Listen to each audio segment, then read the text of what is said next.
When people go through a breakup, so many people experience sleepless nights, restlessness, grief, and a really difficult time getting back on their feet. They may even struggle to eat properly and lose their appetite, or they may find themselves just constantly trapped in a whirlwind of emotions.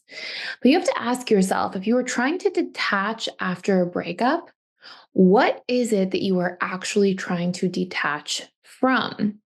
This very specific question holds the key to unlocking four major steps that will help you shed the past, leave it where it actually belongs, which is in the past, and truly be able to move forward and heal much more quickly after a painful loss of a relationship. So, if you're new here, my name is Thais. I'm the founder of the Personal Development School and of this channel, and I post daily content here all about the subconscious mind, attachment styles, healing, and relationships. So, first and foremost, one of the most important things you have to ask yourself literally is that question: what am I trying to detach from? And in fact, if I do detach from whatever it is that I think I'm trying to detach from, how will this benefit my healing journey? Well, we're not trying to detach from the person's physical body, right? I mean, we may appreciate affection or intimacy, and obviously their physical body is involved in that process, but like you are not trying to just, if their physical body was hanging out with you all day, it wouldn't give you this sense of peace after a breakup. So, what we have to actually ask ourselves is, okay, so what is it that's deeper than that? And it's actually these invisible things, these four major things. And I'm going to give you steps for exactly what to do for each one. That when we understand what we're grieving, and we realize it's not just the person's like physical form that we're grieving, we can empower ourselves to take steps to really, really healing from a breakup. And the first thing that we are grieving is the loss of the needs the person met in our lives. And needs are invisible, but they are extremely impactful, especially on our emotional state. So I want you to start in this first piece here and just ask yourself, what needs was this person bringing into my life? Did they make me feel seen or heard, or were they present with me? Did they make me feel special or important or wanted? Maybe they made me feel protected or safe or supported. And I want you to really sit down and do this work, because if you are struggling to overcome a breakup, part of the void that you're experiencing, which is what we experience as grief, like the actual void itself of these needs being taken away, leaves this kind of subconscious hole, right? It's like it feels like there's this void within us, but it's actually the void of the needs that this person was meeting.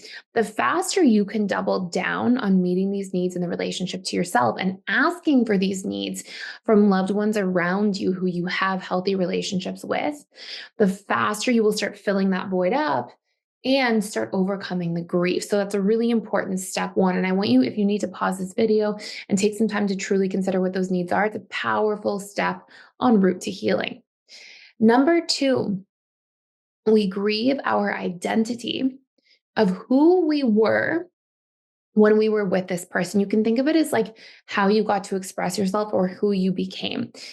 The way I like to think of this is like, what traits was I tapped into? So maybe you got to laugh more often. Maybe you were expressing your sense of humor more as a result.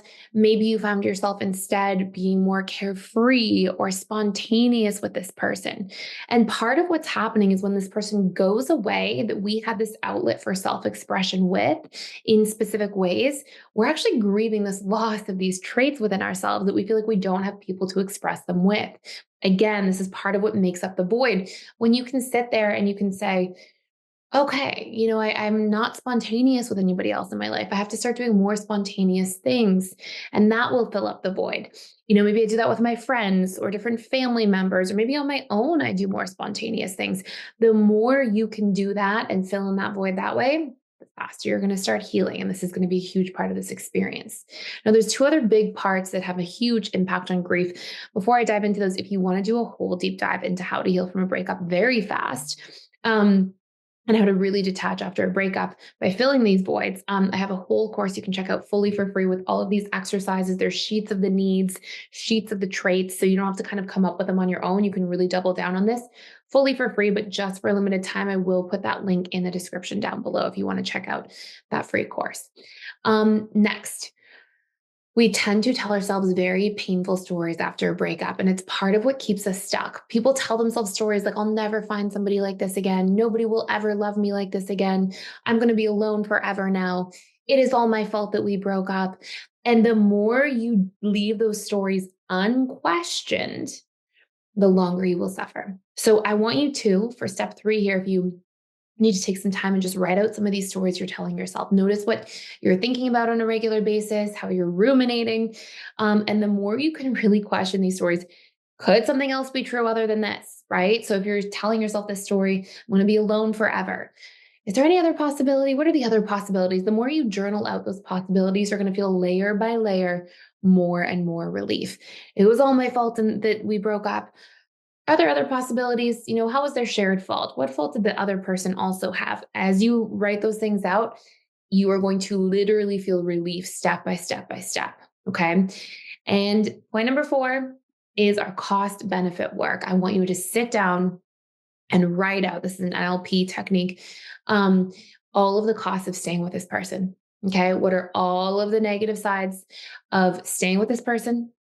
And, what does your life look like in 3 years and 5 years and 10 years if you stayed with this person despite, and it has to be, you have to stay in reality for this one. You can't imagine that, oh, I'll stay with a person, but everything will get fixed or changed. You have to go by what you saw, right? You can't date somebody's potential. You have to go with, no, this is what the relationship was like. So let me extrapolate that out 5 years, 10 years, 15 years, assuming things don't change, right? Because this person's been showing me that they're not changing. We haven't been able to change together.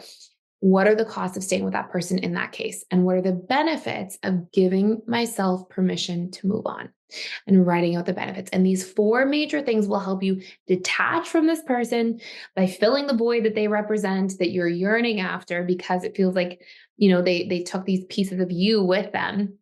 The faster you take those pieces of yourself back in terms of your needs, your traits, work through those painful love stories that you're carrying about being alone forever or whatever else might be there, as well as work through this cost benefit dynamic so you can truly give yourself permission to move on. You will not just attach, but you will also heal in a much shorter period of time after being with somebody who may not be for the highest expression of yourself. So I hope you enjoyed this video. If you did, please subscribe to this channel. I put daily videos out here every single day, all about different dynamics around healing the subconscious mind and attachment styles in particular. And thank you so much for stopping by and for watching.